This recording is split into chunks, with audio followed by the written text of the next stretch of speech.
Let us move on to lecture 4. In this lecture, I will talk mostly on indexing and will try to solve as many problems as possible. Okay. So let's briefly go through what we have seen so far. Materials and metallurgy. So that is the title of this subject, and we are going to study the structure and property relationship. Materials science is about studying structural property relationship of metal. So metallurgy is about metals. Okay. So how the properties of metals are dependent upon a particular structure. And that's what we are going to study in this course. And this is the fundamental diagram that indicates a chain of dependence. Okay. If we have if an engineer wants to design a certain mechanical component like gear or pulley, key, coupling, shaft, anything, and he is aware of what kind of properties or what kind of environment that particular component is going to work in, and he also knows what will be the operating conditions for that particular component, and to uh, and that for that component to withstand that environment or those operating conditions, the engineer lists down several properties required. Okay, so hence the performance of a material is dependent on its properties. So the engineer lists down all the properties required for that material to sustain the operating conditions as well as environmental conditions, and then he looks for a material which is already available, or he goes through all the materials that are already available, and most of the time engineers find that such material possessing or satisfying having all the properties listed is very rare. So that's why most of the times engineers have to alter the structure of the material either by doing processing, and processing might be in terms of heat treatments or adding other materials to the parent material. So the engineers must know how the properties of materials are dependent on their structure, and the structure can be altered by doing processing on the material. Okay, so this is the most fundamental diagram in this course. Right now, in Unit 1, we are going to study the structure of metals. In Unit 2, we are going to study the properties. Okay? So, Unit 1, structures, Unit 2, properties. Unit 3 and 4, we are going to study the processing on metals. Okay? So, moving on, we have seen crystalline solids. Okay? Metals are basically crystalline solids, and what we mean by crystalline solids is if you take the unit cell of, let's say, BCC, FCC or HCP that are most commonly found in metals, then this unit cell is repeated by translating along all the three edges of this cube. Okay, so along all the three edges, it is this kind of view, this kind of visualization of metals gives us a tremendous scope to study the structure of the metals. Okay, so we have already seen what is the meaning of unit cells, and this is the visualization. Okay, so for example, if there is a bar, a shaft made up of steel, okay, then if you zoom into a particular region, so let's say You zoom into this particular spot using a microscope, and you are zooming into that using the microscope, then we can visualize the picture at this spot, or for that matter for the entire shaft, to be the repetition of this unit cell.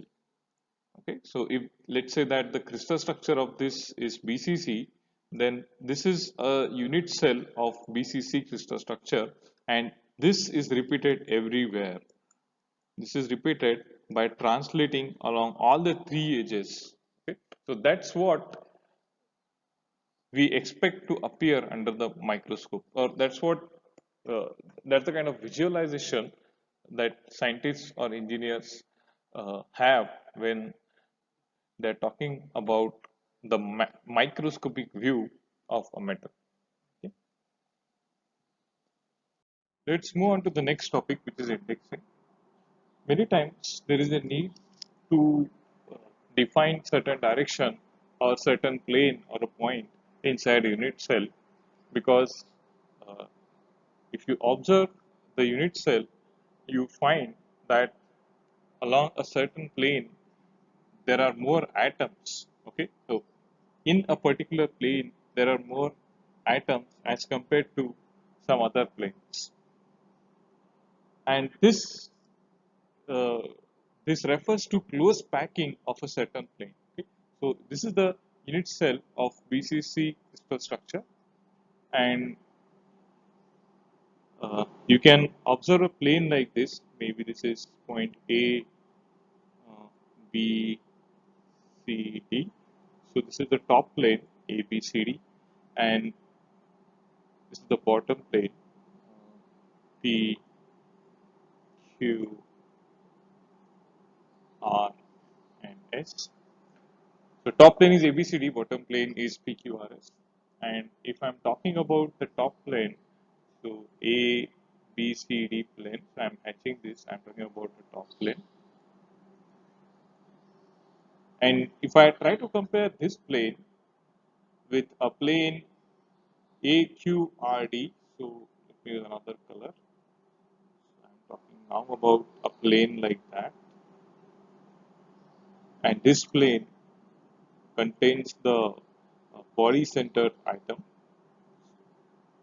So if I compare plane ABCD and AQRS, then there are more items in AQRD as compared to ABCD. ABCD contains 4 corner items, while AQRS contains 4 corner items as well as the body centered items. But also the area of plane ABCD is less than the area of plane AQRS. Okay. So there can be any plane of any orientation uh, in a particular unit cell. The properties of material vary along the planes. Okay.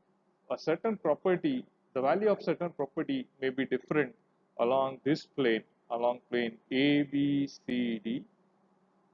However, the value of the same property will be different along the plane ADRS. Okay, so let me mark this. So maybe if that is the plane ADRS, I am exaggerating. So the property, the value of that, the same property is different for the plane AQRD, not AQRD. This is the reason we have to define points, directions, and planes inside a unit cell. Okay. Say I can talk on directions on the same line. So let me erase this. So this is A. So let's take a direction, maybe a direction that goes. So this was P, or direction PQ. So I'm talking about that direction, and maybe a direction PR is the other direction. A direction P, A, B, C, C is missing. So A, P, C, so like that. So again, if you compare the directions, then the direction PQ has two items, so that item and that item on the direction PQ. However, the direction PC has three items, this corner item, then the body centered item, then that corner item at corner C. The property, certain property might have a different value along this direction PQ as compared to the direction PC. Okay, so this is another example why we need to define directions and planes inside the unit cell. Okay. So on the same line, we may also have to define certain points inside the unit cell. Okay. And to define crystallographic points, directions, and planes, what we do is we establish a coordinate system at a particular corner of the unit cell. So let's say that we have a coordinate system like that at this particular corner.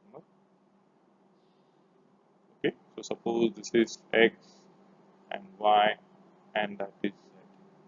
So we establish a coordinate system like this, and with reference to the origin of this coordinate system, points, directions, and planes are defined inside this unit cells. Okay. So this is another picture depicting the same thing. So let me erase this. So as you can see here in this picture, there is a coordinate system uh, whose origin lies at this corner of the unit cell, and the coordinate axis of this coordinate system coincide with the edges of the unit cell. Okay, so for example, this is x that coincide with this edge of the unit cell. Similarly, coordinate axis y coincides with this h, and similarly z coincides with that edge of the unit cell. Okay. So the parameters, lattice parameters here are a. A is the length of the unit cell edge or edge length along x-axis. B is the unit cell edge length along y-axis, and similarly C is the unit cell edge length along z-axis. So let's see how crystallographic points are defined inside a unit cell. Crystallographic points are indexed or defined as fractional multiples of unit cell edge lengths. Okay. So if this is the unit cell of again BCC crystal structure, let's say we introduce a coordinate system like that whose origin lies at the corner, at this corner, and those are the axes x, y, and z. So if there is a point inside this unit cell, it might be on the edge on any plane or at the interior of the unit cell. So let's say if this is the point, maybe slightly above the body centered item, and what we want to do is we want to define the position of this point, let me call point B, with respect to the origin of the coordinate system xyz. And for that we need the lattice parameters such as A is the unit cell edge length along x. Similarly, B is the unit cell edge length along y. Sorry, this should be unit cell edge length along y, and C is the unit cell edge length along z. Of course, as this is the BCC, A equal to B equals to C. To start from the origin, I have to reach to that point P. Okay? And to do that, the only way, the restriction is that we can move only along one of the coordinate axes, or we can move in a direction parallel to one of the coordinate axes. So we should start from the origin. Let me call the origin O. We should start from origin O, and we should move only along either X, either Y, or either Z direction to move towards point P.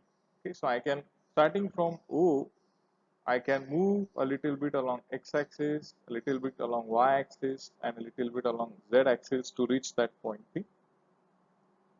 Okay, so it should be like this. So what we do is, it doesn't matter the sequence of movement. So it doesn't matter whether you first move along x-axis, then along y-axis, then along z-axis, or you move first along z-axis, then along x-axis, and then along y-axis to get to point P. Okay. So I will have to move certain distance along x-axis. So starting from O, let's say I move a certain distance along x-axis and I reach to this position. From that position, then I move a little bit along y-axis. So that is the position now. And from this position, sorry, this should be along y-axis, a little bit along y-axis. So I get there.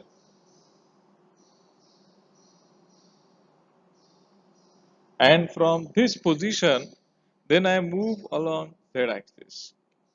I move along z-axis, parallel to z-axis to reach point P. Okay, so that means I have moved some portion of edge length along x-axis, some portion of edge length along y-axis, some portion of edge length along x-axis. So some portion of edge length along x-axis, which is some fraction of a, maybe half of a, for example, 1/3 of a, 3/4 of a, some fraction. Then I have moved some portion of unit cell edge length along y, which is b, maybe half of that, and some portion of unit cell edge length along z, or some fraction of c, maybe let's say 3/4, for example. After moving along half of A, half of B, and 3/4 of C, we reached at point P. So that's how we designate points, crystallographic points in a unit cell. So it doesn't matter whether I first travel half A, then travel 3/4 of C, and then travel half of B, or starting from O itself, I travel 3/4 of C first, then half of A, then half of B. Or maybe half of B first, then 3/4 of C, and half of A. The sequence of these movements doesn't matter. Ultimately, you will reach to the same point, irrespective of what sequence you follow. Okay? So this is how the points, crystallographic points, are defined in terms of fractional multiples of unit cell edge lengths. Okay, so here is the picture. So this point P is defined as the fractional multiples of unit cell edge lengths, and those fractions are represented by Q, R, and S along x, y, and z respectively. So you can see that their x-axis and y-axis is different. Okay, so this is x and this is y. So we have taken this x and that as y. So there's a difference. Okay, so the fractions are, so now I can replace this half, half, and 3/4. So instead of that, I should write q times a, sorry, q times a, r times b, r times b, and sorry, the color is different, r times b and s times c. Okay, so this q, r, and s, q, r, and s can be any value between 0 and 1. Okay, so this is how we define crystallographic points in an unit cell. Okay. So let me finalize the coordinate system that we are going to use. We will always use this coordinate system. So x will always go in this direction, y will always go in that direction. So I am fixing them so there will be no confusion for you. Here I have mistakenly wrote that as x and that as y, but we will always use this coordinate system. Okay, so we'll always use this as x, this as y, and that as z.